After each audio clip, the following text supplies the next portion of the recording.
Are we ready? They appear. Nobody appears to be talking.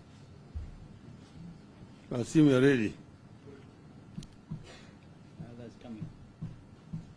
Oh, I can see. Others were coming, just arriving.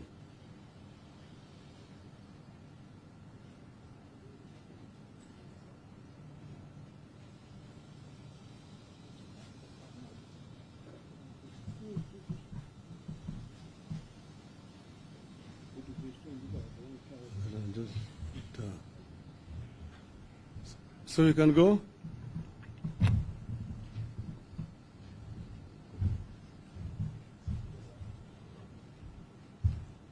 This is a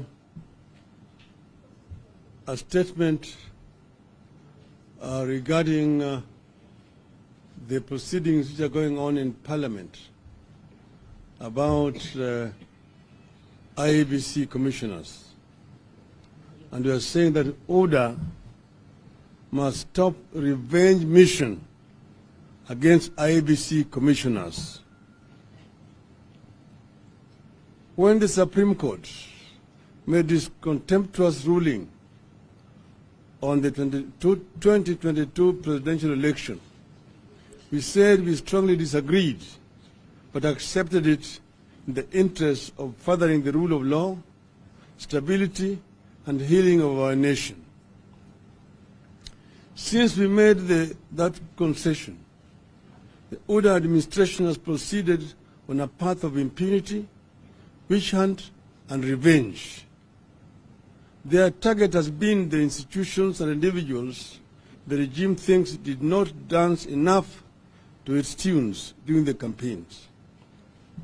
The regime has also targeted those it believes it cannot trust to dance to the Order's tune in 2027 elections.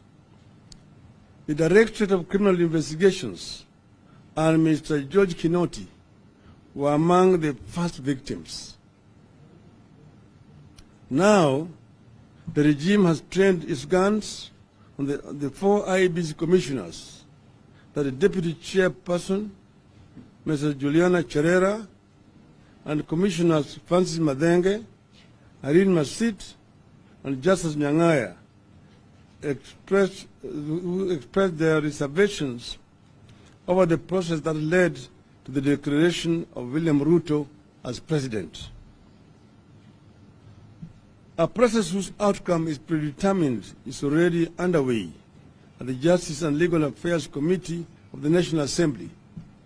And as you can see, we have just come from the proceedings of that committee.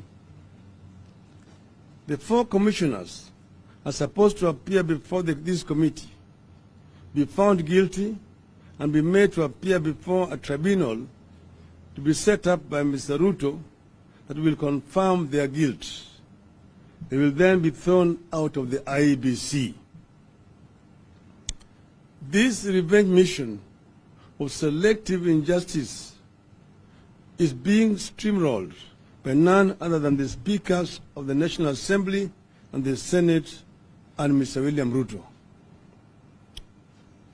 This selective injustice against the 4 commissioners takes place despite the existence of other petitions seeking the removal of Wafula Chebukati, Abdi Gulie, and Boya Molu as commissioners of the IEBC. The criminal Ruto stooges at the IEBC are being protected and rewarded, while those who fought for integrity of our elections are being punished. A petition by Mr. Milton Nyakundi Oriku, dated 19th September 2022, against the 3, that is Chebukati, Gulie, and Molu, was received at the main records unit of the Senate on the 28th of September 2022. To date, it has not been tabled before the Senate. Another petition, dated 17th October 2022, was received at the National Assembly's main records unit on the 25th of October 2022. To date, that petition has also not been brought before the National Assembly, even as the same institution begins to grill Mr. Cherera and her colleagues. Since the conclusion of the 2022 election cycle, we have done our best to give Ruto time and space to heal and unite our land. We have given so much space that a section of Kenyans think we have given up the fight. Unfortunately, Ruto too seems to think that we have surrendered. Instead of healing the land, however, all we see is a leadership that is extremely keen to deepen and widen the bitter partisan divide that existed during the campaigns and even open new wounds. As the country faces monumental challenges, the leadership is consumed with exacting revenge and laying ground for stealing of elections in 2027. That is what the case against Cherera and her team is about. The Musketeers, that is Chebukati, Molu, and Gulie, have sworn not to hand over to Mr. Cherera and her team. That is why there is a rush on the 4 commissioners to ensure Chebukati has no one to hand over to come January. The Ruto administration supports this conspiracy because it wants to pick a set of user-friendly commissioners to complete the capture of IEBC for the 2027 elections. And even the law, the regulation that was agreed upon on how to select a panel that will interview and recommend the new commissioners is also being amended. We are witnessing a swift, steady and dangerous re-emergence of capture of institutions by the executive. The judiciary was the first to willingly give in to Ruto. A struggle is underway at the IEBC, pitting Chebukati and his team who have surrendered to UDA against those who want to ensure integrity of the institution. The capture is now being extended to our 2 houses of parliament. Swiftly, Kenyans are being turned into passive bystanders in the affairs with grave implications for our unity, our stability, and governance as a nation. The Ruto administration is taking us back to the state of affairs last witnessed in the Nyayo regime of the 1980s. This kind of impunity, selective injustice, and capture of institutions will have grave consequences. We are here to sound a warning. No one should lie to this regime that we will sit back and watch a return of the Nyayo regime by another name. And I want to repeat, we want to warn this regime that we will not sit back and watch a return of the Nyayo regime by another name.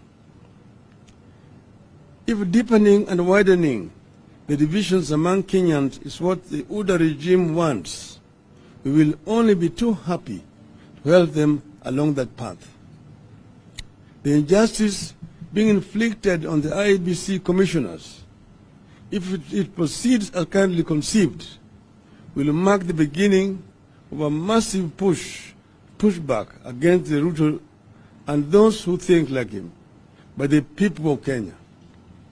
We will openly and robustly lead that pushback. We call on our houses of parliament to be guarantors of the rule of law and justice in the country and stop being enablers of the constitutional revenge mission they have been deployed on against the 4 commissioners. The mission the National Assembly is on is actually unconstitutional. Article 250 9 of our constitution states, a member of a commission or the holder of an independent office is not liable for anything done in good faith in the performance of a function of that office. I don't repeat. A member of a commission or other holder of an independent office is not liable for anything done in good faith in the performance of a function of the office. Unquote. By summoning these commissioners, Parliament is usurping the role of a tribunal. They are trying to prejudice whatever tribunal could be formed. Parliament's role must be limited to summoning the petitioners and deciding whether the issues raised warrant the setting up of a tribunal. In any case, the conduct of the commission was part of the election petition. None of the commissioners was found to have committed any offense. Only Chebukati was found to have acted unilaterally.